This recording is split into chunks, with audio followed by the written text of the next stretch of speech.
It's more important than the dialogue, it's more important than the characters, it's more important than the themes, it's more important than your excellence in crafting scenes. Mike, on your website, you have something about 7 logline essentials. Right. Where if a writer reaches out to you, you will send them sort of a free template and email them back some thoughts. Yeah. Can we talk more about this? Yeah. Well, I have there's 2 things I offer that are sort of the invitation to the person who comes to my consulting website, which is, one is idea vetting, because and I ask them to submit their idea to me, but use my 7 logline essentials. And what a logline is, for those that don't know, is it's basically a 1-sentence summarization of your script idea, but what it's really trying to do is show us what the central concept is and the central conflict that the hero is going to be facing, and what's at stake, and what are the antagonistic forces that they're facing. And all of that has to come in 1 sentence. And basically, its purpose is to convince people to read your script, really. I use it for 2 reasons. Number 1, I write a logline of every script that I'm going to write before I write it. And what it helps me do is, number 1, put in a very succinct way what it is that I'm setting out to do, so that when I'm writing and I get lost in the weeds of Act 2 or something, I can always come back to it and see what my intention was, and see perhaps where I've lost my way, because the logline is the North Star. It tells us exactly what this is, where we're going, and what we should expect. So it's creative for me on that respect. I also use it as a vetting mechanism, because I like to test my ideas out on people that I can trust. I don't just come up with an idea and go secretly to my closet and write it. No, you should be unafraid of your idea. You should be unafraid to test it with as many people. Test it with the gardener, test it with somebody in the elevator, it doesn't matter. But use your logline as a way to test your idea. What do you think of this? And you just give them, it takes 30 seconds out of their day to either go, oh, or huh? And based on the responses you get, whether you're onto something, right? So it's good for that. I call that idea vetting, right? And so the idea is obviously the most critical component of selling a screenplay to a Hollywood studio. I mean, it's more important than the dialogue, it's more important than the characters, it's more important than the themes, it's more important than your excellence in crafting scenes. Because all of those things amount to nothing if the concept is not marketable and appeals to the masses. If it doesn't have some quality that is so profoundly evocative that captures your imagination, that's why somebody, they spend a lot of money buying these scripts and then putting millions of dollars into these budgets to make these movies. It's not a small thing. It's a big enterprise. You got to think that you're basically going into business with these studios to create something, right? And so you damn well better be delivering them something that is incredibly fresh and interesting and compelling. And so the idea is king. And so what I do on my website is I offer a vetting service where people can literally send me their logline, and then I'll tell them whether I think it's commercially viable or not. And if it's close to it, I'll tell them maybe some things they can adjust and how they can get it there. And if it's nowhere near, I'll tell them that too. And maybe don't waste your time on that and go back to the drawing board. But the logline is a way of conveying that idea. And there's some really important components to it that I've learned over the years. Everybody has a different view of how a logline can and should be constructed, but I know what works for me.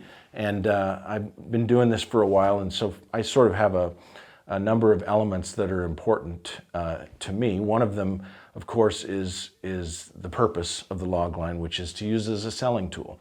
At the end of the day, you want your agent or manager who's going to be talking to studio executives to correctly communicate what it is that he wants to send over, right?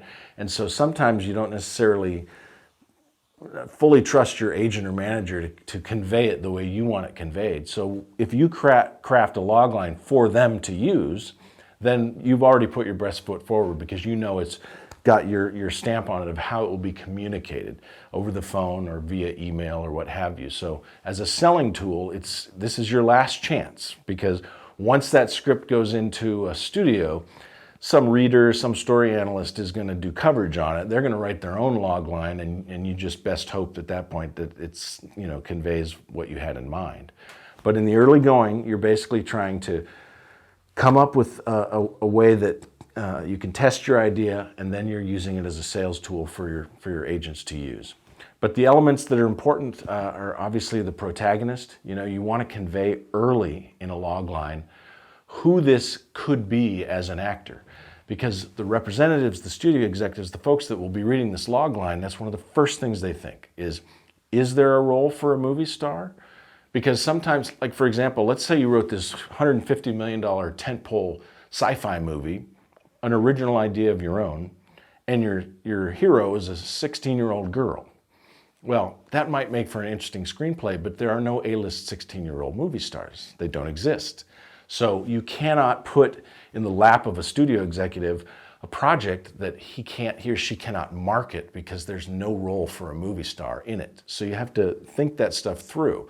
So it's very important that when you create your protagonist, that you have casting in mind, because at the end of the day, you're trying to sell this thing. So you want them to be able to envision the movie that they will market before they even contemplate buying your script. Also, I think it's important to talk about world. World is more important nowadays than ever, with the entree of all the Marvel movies or Black Mirror on television or Game of Thrones. It's become an essential part of a lot of storytelling is a sense of world, where you literally create a time and place with characters and backstories and mythologies and all of these things that suggest to a buyer, once again, we're trying to sell a script, there could be opportunities for spin-offs, for franchises, for secondary characters, and all of these things, because there's a world. And once you've planted the seed in their mind that there's a world to your screenplay, then they are more inclined to see the opportunities, which is what they're here to do, is make money, right? And sell product, sell content. So we're trying to help them help you, right? And the logline is a way of doing that. Another thing I always think is important is to clearly suggest tone and genre. You don't want anybody to be reading your logline and thinking that your stark drama is actually a comedy, or vice versa. The words you choose are critical in that, right? Because if you, like I always say, if it's an action vehicle, you want to talk about a heist or an operation or what have you. But if it's a comedy that has similar things going on, you might talk about hijinks or antics, right? Totally different words that convey the same thing, but it's clear. This is a comedy. This is an action movie. So your words are critical to how you convey what you're trying to say, and I just take people through. There's a number of elements that I believe are important to get it just right, and if they check it out on the website, it's all there for free, and they can try and implement that into their own log lines. Yeah, you have a very nice website. Oh, thank you. And you seem like a straight shooter. Do you think that maybe some of that has come from people not telling you the truth in the past, and you want to be able to?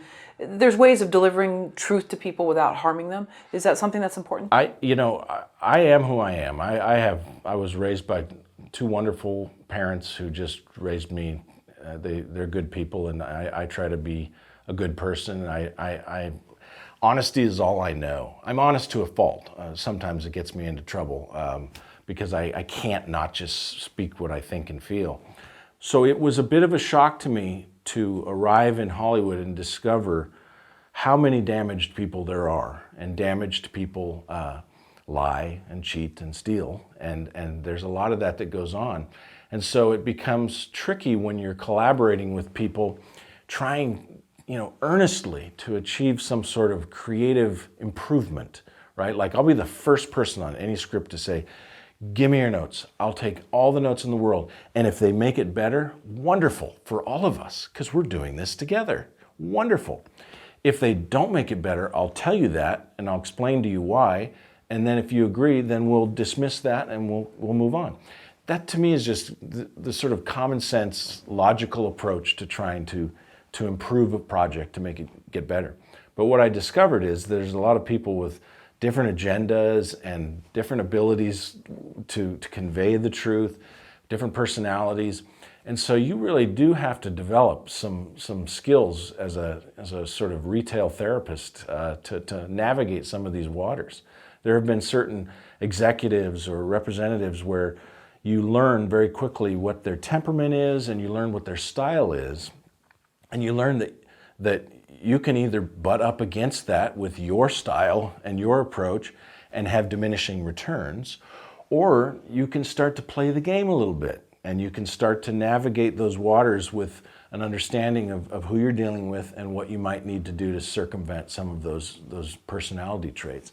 So I don't like that aspect of it because it makes me uncomfortable, because I am a straight shooter and I'd rather just be direct and you know, improve things and solve problems. But it does become a big part of working in Hollywood, because that's just the nature of some of the personalities you run into. Absolutely. Yeah, unfortunately. Yeah.